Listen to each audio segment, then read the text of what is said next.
Oke, assalamualaikum warahmatullahi wabarakatuh. Jumpa lagi dengan saya Zainuddin. Pada video kali ini, saya masih akan membahas dan mengupas tuntas mengenai sebuah artikel ilmiah yang bertemakan A Protocol for Packet Network Intercommunication, di mana ini adalah tugas paper kedua saya untuk mata kuliah Jaringan Komputer dan Komunikasi Data di Universitas Bidluhur. Oke, baik.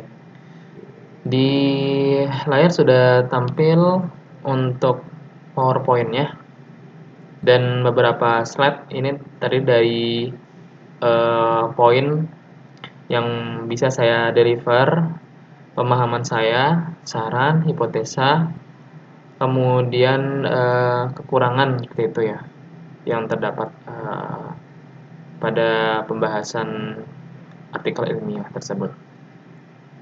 Oke, baik. Jadi langsung saja di slide yang kedua.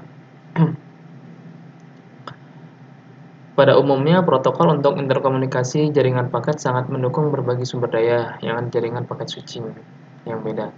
Fungsi dan peran protokol sangat beragam, dari mulai penyediaan variasi ukuran paket jaringan, kegagalan transmisi, error checking ya, pengurutan, aluran kontrol data, ya error checking dan lain-lain. Oke, kemudian ini asosiasi, jangan dulu. Oke, lanjut. Kemudian kita akan memahami bagaimana cara alur kerja sebuah protokol, di mana pembahasannya juga terdapat sebuah gateway. Gateway itu apa? Jadi gateway itu adalah sebuah komputer, beberapa komputer, device gitu yang menghubungkan dua buah jaringan yang berbeda, gitu. Router yang berbeda, gitu, antara satu dengan yang lainnya. Seperti gateway di Universitas Budi-Luhur, kemudian satu lagi di Universitas Indonesia. Gitu. Lanjut, kemudian untuk proses TCP/IP terdapat sebuah unique identifier seperti pada gambar berikut. Ya, jadi pada pengiriman paket, ya, ini di network ini kita akan tambahkan sebuah identifier ya. Penjelasannya sebetulnya sudah pernah dijelaskan pada materi bagaimana cara proses enkapsulasi atau dekapsulasi, kurang lebih seperti itu ya. Kemudian selanjutnya akan di format segmentasi paket. Paket itu akan diberikan header-nya lagi seperti itu, di antara satu kemudian yang kedua, berdasarkan segmen tersebut. Lalu dilanjutkan dengan reassembly, yaitu penyusunannya dan pengurutan. Jadi penyusunan untuk pengurutan dari 1, 2, 3 itu. Kemudian ketika menerima dari sebuah komputer 1, komputer 2, di komputer 2 maka akan digabungkan gitu. Oke, lanjut untuk penanganan input-output pada TCP. TCP sendiri memiliki sebuah penanganan, yaitu ketika sebuah paket telah tiba, ia akan memvalidasi alamat itu, dan menempatkan paket pada antrian. Kumpulan buffer ini atau penampung data di output ini diatur untuk menangani kedatangan, dan jika semua buffer yang tersedia habis, kedatangan berikutnya dapat dibuang, akan di-exclude karena paket tersebut tidak diakui dan akan ditransmisi ulang. Kemudian untuk sebuah proses dan komunikasi yang terdapat pada TCP, buffer yang ada ini yang berperan tuh terdapat dua, yaitu TCB, Transmit Control Buffer, lalu ada pula yang bernama RCB, Receive Control Block.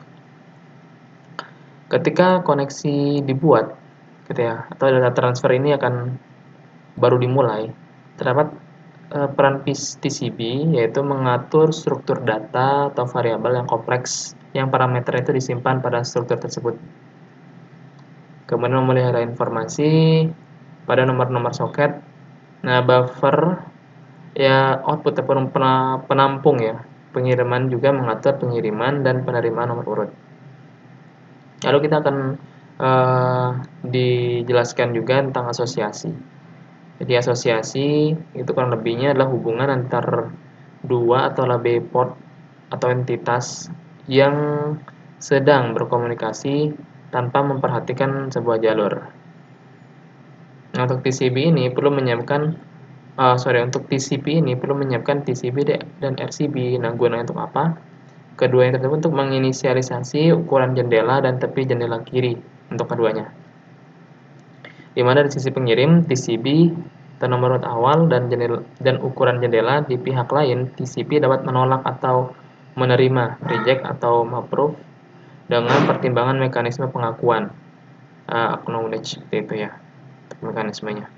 Jika TCP menolak, ia akan mengirimkan sebuah flag yang bernama rel release yang menjelaskan alamat port tidak diketahui atau tidak bisa diakses dan akan dikembalikan kepada sebuah pengirim.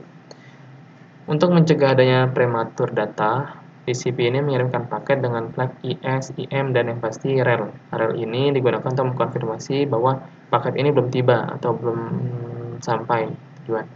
Jadi setiap jaringan memiliki cara pengalamatan berbeda dari penerimanya. Kesimpulan yang bisa saya tarik, selain itu jaringan dapat menerima data yang berbeda dalam segi ukuran maksimum, lalu juga terkait deteksi kesalahan, ya seperti CRC-nya, error checking-nya seperti apa, tuh.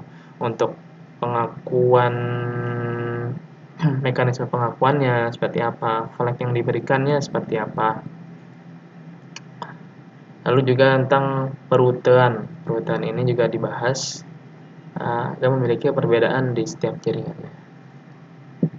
Oke.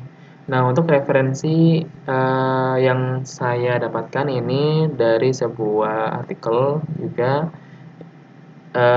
yang bernama Brief Insight into Transmission Protocol Control Protocol TCP. Ini dari Orgun, Adebola, dan Okunola di tahun 2017. Oke, mungkin itu saja untuk presentasi pada tugas paper kedua saya ini. Apabila terdapat kesalahan ataupun kekurangan dalam penyampaian, saya mohon maaf. Billahi taufiq wal hidayah. Assalamualaikum warahmatullahi wabarakatuh.